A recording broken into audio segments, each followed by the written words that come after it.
Hi guys, this is CK at CK Education, and today I want to share a story with you about a student named Tracy. And Tracy was a very smart student. She did well, and she went to a good school and everything. But the thing that I want to talk to you today about her, it wasn't really her fault, but there are well-meaning parents who try to make their kids quote look good for colleges and do all sorts of things, and many times it is how should I say it? Many times it's a misnomer. It's based on incorrect assumptions about what colleges want to see. And I think it's based on sort of a misled mindset about what you have your kids do. Now, so what Tracy's mom did was, and all parents have they have good intentions, and they do it they do it with the thought of I want the best for my kid and everything else, and I understand that. I'm a parent, but we have to be careful as parents that we don't do what we think is best for our kids, but it's not really the best for them. It's the values that we're teaching them. What are we showing them? What are we showing them that it is okay or not okay? What kind of things are we showing them about their worldview, about life, and about people, and about integrity and honesty and character and things like that? And I think sometimes, parents mistakenly set their kids up with certain things, thinking that it's going to impress colleges, but it really doesn't. And in the process, they teach the wrong things to their kids. And I honestly think that this was one of those cases.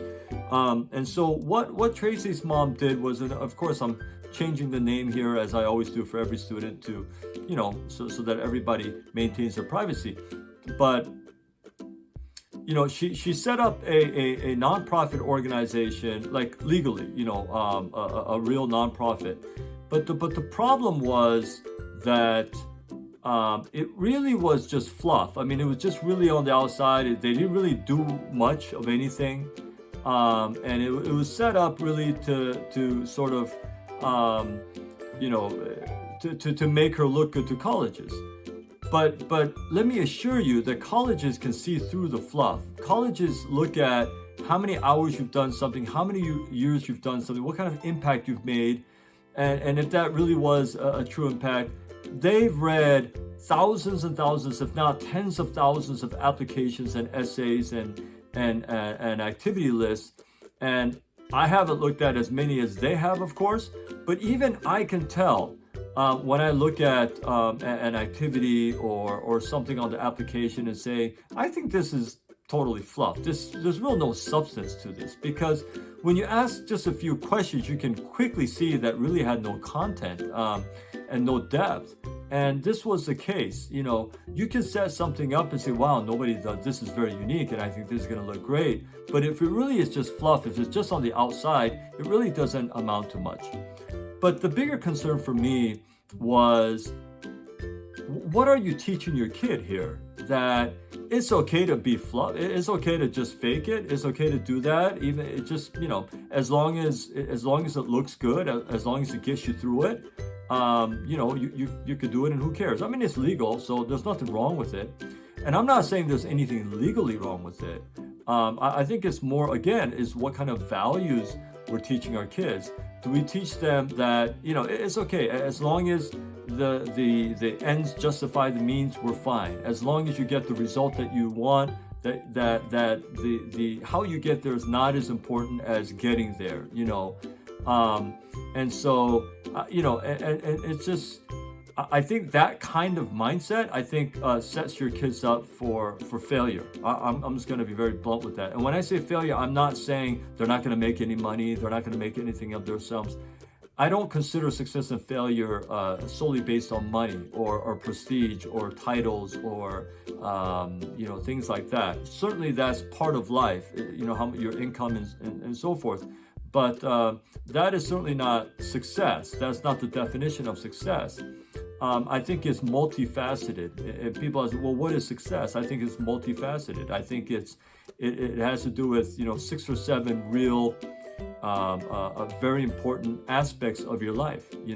And so I try to think of it for my own life, and I'm not saying this has to be for everybody. This is just my own personal opinion, and but when I think of success, I'm thinking someone who strives to improve and has gotten the right balance and has the right answers to the questions related to those areas in their lives that are very, very important to them. And these are all, I sort of categorize them into, quote, F words, but like faith and family, your finances, fitness, fun, your friends, your frame of mind, and things like that. So how are you doing in all of those areas? Not just do I make a lot of money? Will I do whatever it takes to get there, regardless of how I get there or who I step on? And that kind of mindset, I think, is not something that we want to teach our younger generation, our kids. I think it's important how you get there. I think it's important not that you just make money, but how you make money. I think it's important that you succeed, and that's great, but how you got there is important. And so those kinds of values. And don't get me wrong, I'm not a judge, and I'm not someone who sits on a soapbox and I'm trying to preach to you that you should do it my way. I'm not saying that. I'm just saying that as a fellow parent, I think it's important what we teach our kids and what we model. But in this case, this and other instances that I'm not going to go into with this. Mom, I just felt like, it wasn't the right sort of things that you want to model to your kid. So that's all I'm saying. And sometimes you have people like that. I'm not saying she's a bad person. She's not an evil person. She loves her daughter. I know that she does, and I know her. But that doesn't mean that everything they do is correct or right, in my view, or something that I agree with. And when I disagree, I'll certainly say that, and when I agree, I will praise them. But unfortunately, in this video, I wanted to share that it's not all happy and positive. Well, I'm certainly happy, but it's not necessarily positive. But I think we can learn from it.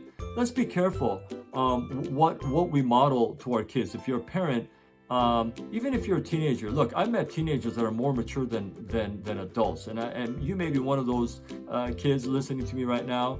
And I encourage you to stand up for what you know is right, and don't be pulled by this voice and that voice and sway like a sail in the wind. I mean, stand for your principles and what you believe in and what you know to be right.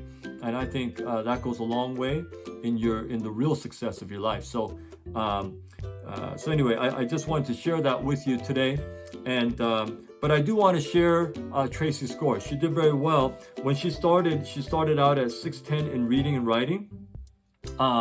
She started out at 590 in math, and we had 44 classes together. So it's quite a bit. 66 hours of class time. And she ended up with the reading and writing score of 700, which was a 90-point increase.